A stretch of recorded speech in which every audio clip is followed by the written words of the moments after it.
জানিয়ে দিব এই মুহূর্তে পাওয়া আপডেট বাংলা সংবাদ। শুরুতেই শিরোনাম। ফের বাংলাদেশে ফেরার ইঙ্গিত শেখ হাসিনার, আমি নিজে বিচার করব, ইউনূসকে কড়া হুঁশিয়ারি মুজিব কন্যার। এদিকে অবশেষে ঝুলি থেকে বের হয়ে আসতে শুরু করেছে গোপন তথ্য।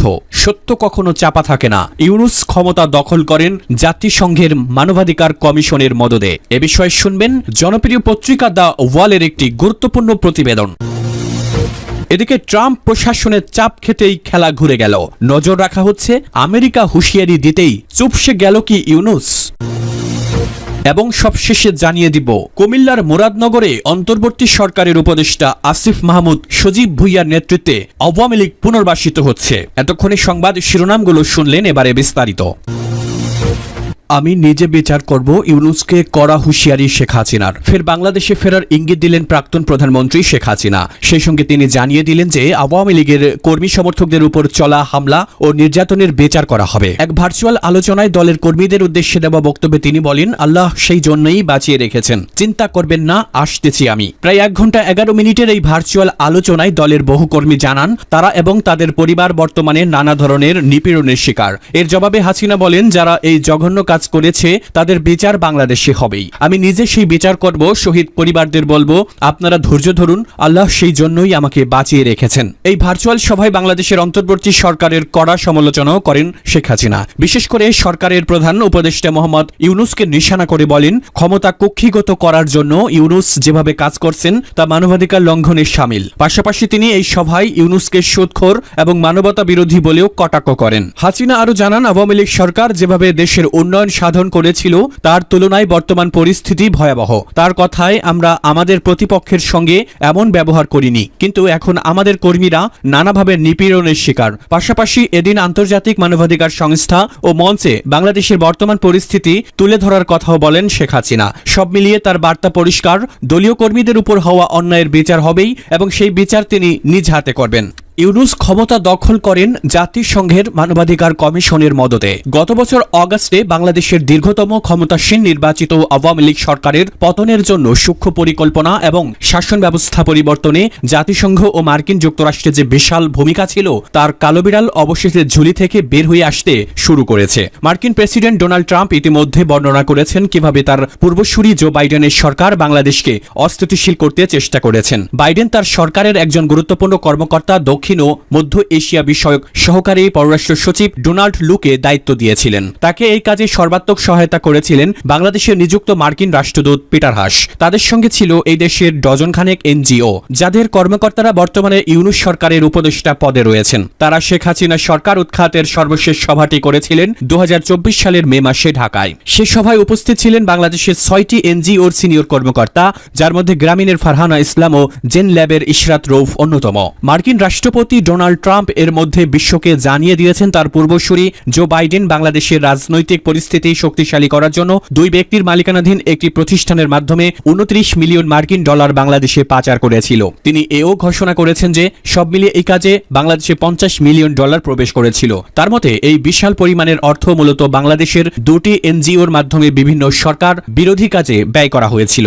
ট্রাম্প নাম না বললেও এখন জানা যায় এই 2টি প্রতিষ্ঠান হচ্ছে বদিউল আলম মজুমদারের সুজন এবং ইউনূস সরকারের উপদেষ্টা রেজওয়ানা হাসানের বেলা। এই অর্থ বাংলাদেশে বিলি বন্টনের দায়িত্ব নিয়েছিলেন যুক্তরাষ্ট্র ভিত্তিক সংস্থা ইউএসআইডি, এনডিআই ও আইআরআই। নির্বাচিত শেখ হাসিনা সরকারকে উৎখাত করার কর্মকাণ্ড শুরু হয়েছিল 2019 সালে। পরে ষড়যন্ত্রকারীরা ডক্টর ইউনূসের সঙ্গে যোগাযোগ করে এবং তাকে বলে শেখ হাসিনা ক্ষমতাচ্যুত হয়ে গেলে তাকেই বাংলাদেশের রাষ্ট্র ক্ষমতা দখল করতে হতে পারে। এই কথাগুলো একাধিক ষড়যন্ত্রকারী প্রকাশ্যে মিডিয়ার সামনে বলেছেন। অথচ ইউনূস প্রায়শ বলে থাকেন 5 অগাস্টের আগে তিনি কিছুই জানতেন না। ইউনূস বেশ ঠান্ডা মাথায় মিথ্যা কথা বলতে পারদর্শী। তিনি ওয়াশিংটনে গিয়ে ক্লিন্টন ফাউন্ডেশনের এক অনুষ্ঠানে তার বিশেষ সহকারী মাহফুজ আলমকে সবার সামনে পরিচয় করিয়ে দেন এই বলে যে এই সেই তরুণ যে দীর্ঘদিন ধরে অত্যন্ত সুচারুভাবে শেখ হাসিনাকে ক্ষমতাচ্যুত করার পরিকল্পনা করেছিল। কোনো কিছুই হঠাৎ করে হয়নি। যদিও শেখ হাসিনাকে ক্ষমতাচ্যুত করার ষড়যন্ত্র বাস্তবায়নে ছাত্র আন্দোলন মার্কিন অর্থায়নে পরিচালিত হয়, তবে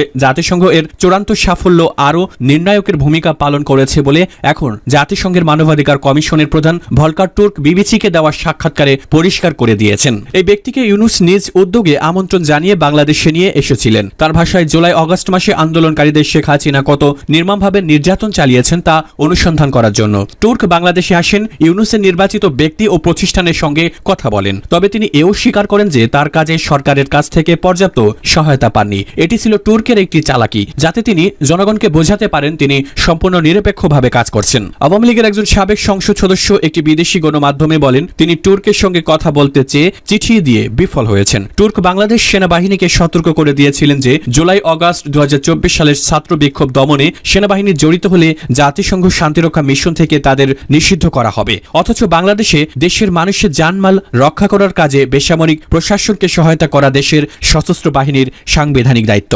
নজর রাখা হচ্ছে, আমেরিকা হুঁশিয়ারি দিতেই চুপসে গেলেন ইউনূস। প্রেস সচিবের মাধ্যমেই ভারতকে দিলেন বড় বার্তা। ট্রাম্প প্রশাসনের চাপ খেতেই খেলা ঘুরে গেল। ভারতের সঙ্গে বাংলাদেশের সম্পর্ক খুবই ভালো বলে দাবি করলেন প্রধান উপদেষ্টার প্রেস সচিব শফিকুল আলম। বাংলাদেশের সংবাদ মাধ্যমের মুখোমুখি হন তিনি, আর সেখানেই ভারত বাংলাদেশ সম্পর্ক নিয়ে সাংবাদিকদের প্রশ্নে শফিকুল আলম বলেন, অন্তর্বর্তী সরকারের এই 7 মাসে ক্ষমতা নেওয়ার পর থেকে ভারতের সঙ্গে বাণিজ্য আরো বেড়েছে। আমাদের সম্পর্ক ভালো, তবে ভিসার বিষয়ে কিছু জটিলতা আছে, সে বিষয়ে বিদেশ মন্ত্রক বলতে পারবে, কিন্তু আমরা ভারতের সঙ্গে সুসম্পর্ক চাই। শুধু তাই নয়, শফিকুল সাহেবের কথায় অবশ্যই সেটা ন্যায্যতা, সমতা এবং মর্যাদাপূর্ণ সম্পর্ক হতে পারে, আর এহেন মন্তব্য যথেষ্ট গুরুত্বপূর্ণ বলেই মনে করা হচ্ছে। গত কয়েক মাসে নিজেদের দেশের অশান্তির ঘটনাতেও ভারতকে দায়ী করেছে বাংলাদেশ সরকার। এমনকি বঙ্গবন্ধুর বাড়ির উপর হামলার ঘটনার ক্ষেত্রেও কার্যত ভারতের বিরুদ্ধে তোপ দাগতে দেখা যায়। কিন্তু হঠাৎই ভোলবদল। প্রধান উপদেষ্টা অর্থাৎ মোহাম্মদ ইউনূসের প্রেস সচিব শফিকুল আলমের মুখে ভারতের পক্ষে কথা। শুধু তাই নয়, ভারতের সঙ্গে সম্পর্ক